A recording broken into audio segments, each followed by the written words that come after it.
Hey everyone, welcome back.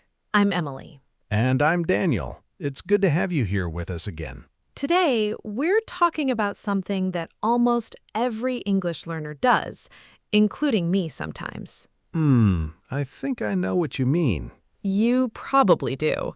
It's that little voice in your head that translates everything before you speak. Oh, yes, that little voice. Exactly. You hear something in English, but instead of understanding it naturally, you first think in your own language, translate it, and then try to make an English sentence.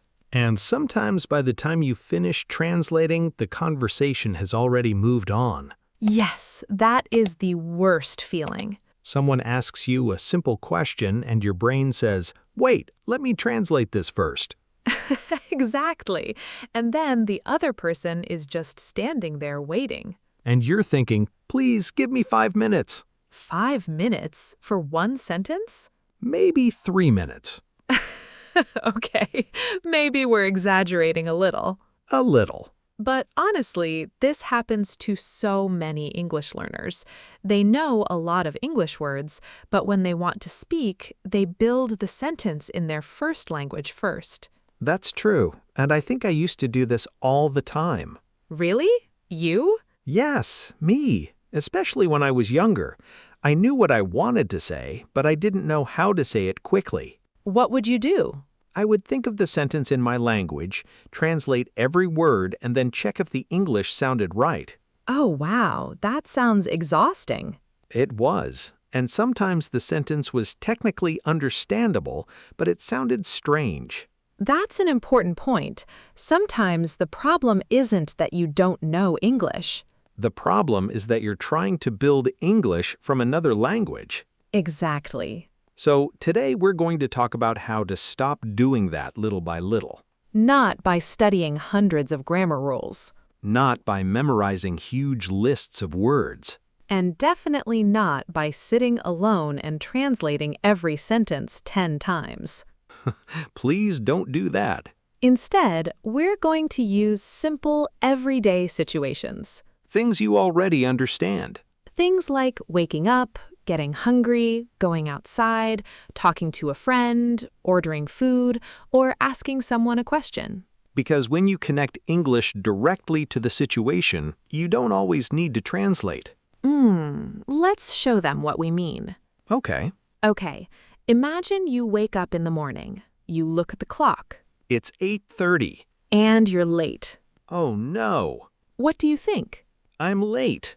Did you translate that first? No. Why not? Because I can see the situation. I look at the clock, I feel surprised, and the words just come naturally. I'm late. Exactly. That's what we want. We want the situation to bring the English to your mind. Not your first language. So instead of thinking, what is the English translation of this idea, you can start thinking, what would I naturally say in this situation? Yes, and it can start with very simple sentences. Like, I'm hungry. I'm tired. I'm ready. I'm busy. I'm cold. I need help. See? You already know these. And you don't need to translate them every time. Let's try one with everyone listening. Good idea. Okay, imagine you're sitting at home. You suddenly feel hungry. Don't translate. Just think about the feeling. You feel hungry. What do you say? I'm hungry. Say it out loud with us. I'm hungry. Again. I'm hungry. Good. Now imagine you walk into the kitchen and open the refrigerator. You look inside. There's nothing you want to eat. What do you say? There's nothing to eat. Exactly. Notice what happened. We didn't start with a translation. We started with a picture in our mind. A hungry person opening an empty refrigerator. That sounds a little sad. It is sad. Especially when you open the refrigerator 3 times hoping food will magically appear. Oh, I've done that. Me too. You open it. Nothing. Close it. Wait 2 minutes. Open it again. Still nothing. Maybe the food is hiding. Maybe, but that's actually a good example. You don't need to think about every word. You see the refrigerator, you see the food, and simple English can come directly from the situation. Exactly. But Emily, what about longer sentences? Good question. Because it's easy to say, I'm hungry, but what if I want to say something like, I was going to make breakfast, but I realized I didn't have any eggs?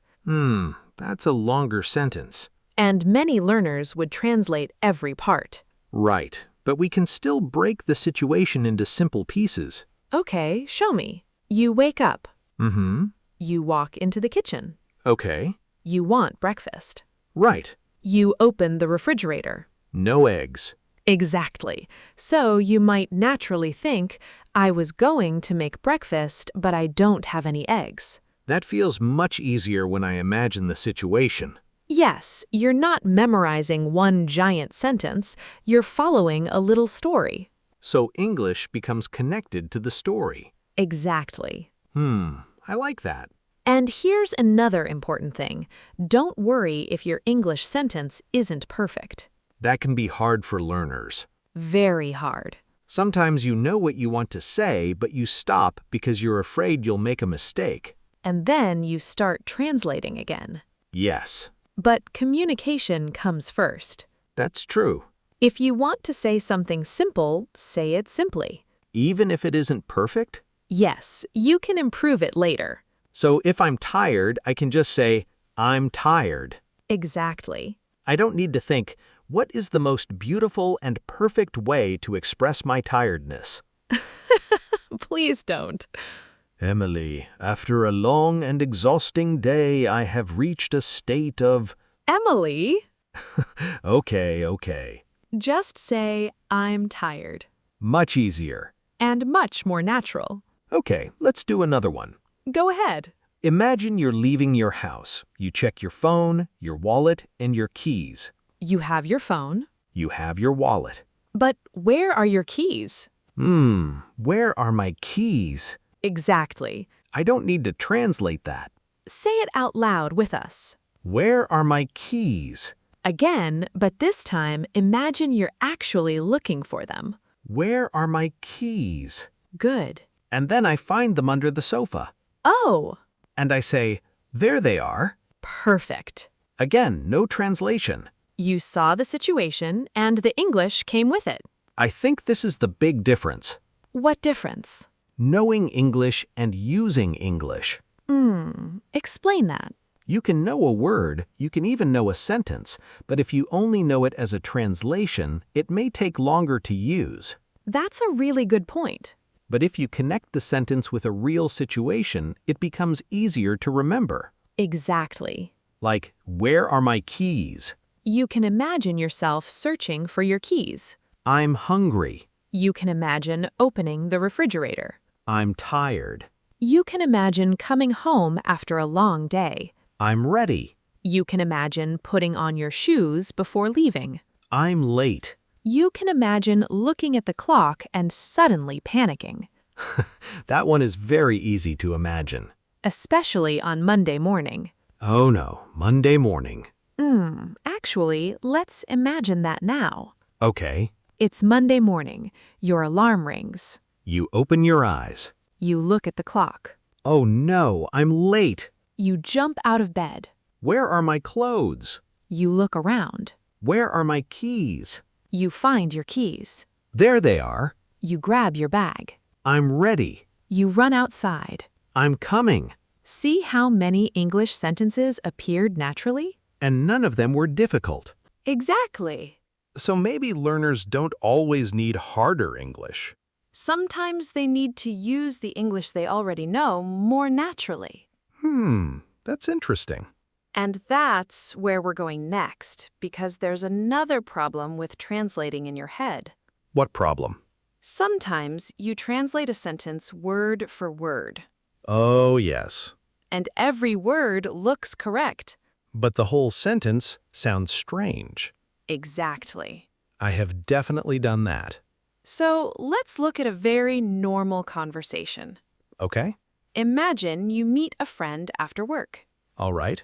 I say, "Hey Daniel, how was your day?" It was good. I was really busy. Really? What happened? I had a lot of work, but I finished everything. That's good. Are you tired? A little. I just want to go home. Simple. Very simple. But notice something. What? You didn't need to translate the conversation. You already knew what was happening.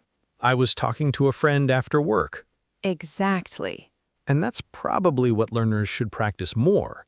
Real situations. Real questions. Real answers. And simple English. Yes. I think I'm starting to understand why translating can slow people down. It adds one extra step.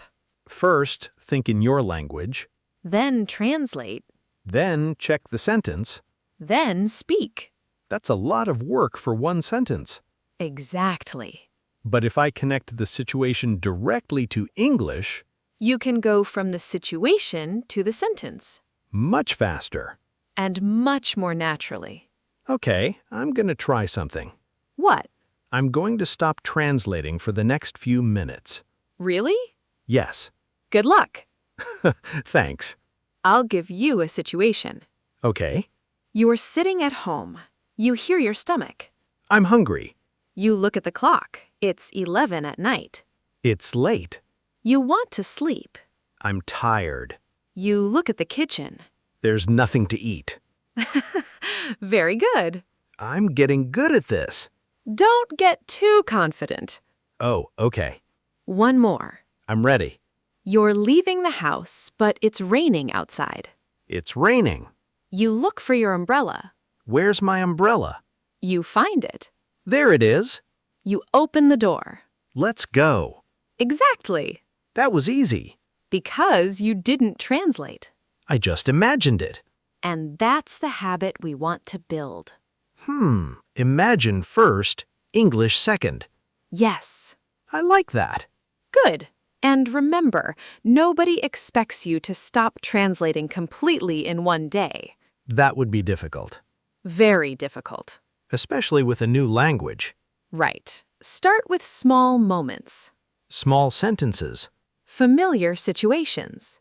and repeat them often. Exactly. So when you wake up tomorrow, don't start with a complicated sentence. Just look around. I'm awake. I'm tired. I'm hungry. It's cold. I need coffee. That last one might be very important. Very important. And when you leave your room? I'm ready.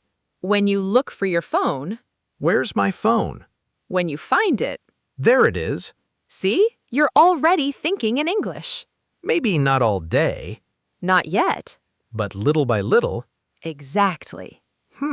And I think that feels much less scary. It should. English doesn't have to be a giant puzzle. Sometimes it's just your real life. With English words connected to it. Oh, that makes sense. And there's one more thing I want everyone listening to remember. What's that? If you make a small mistake while speaking, keep going. Don't stop the whole conversation.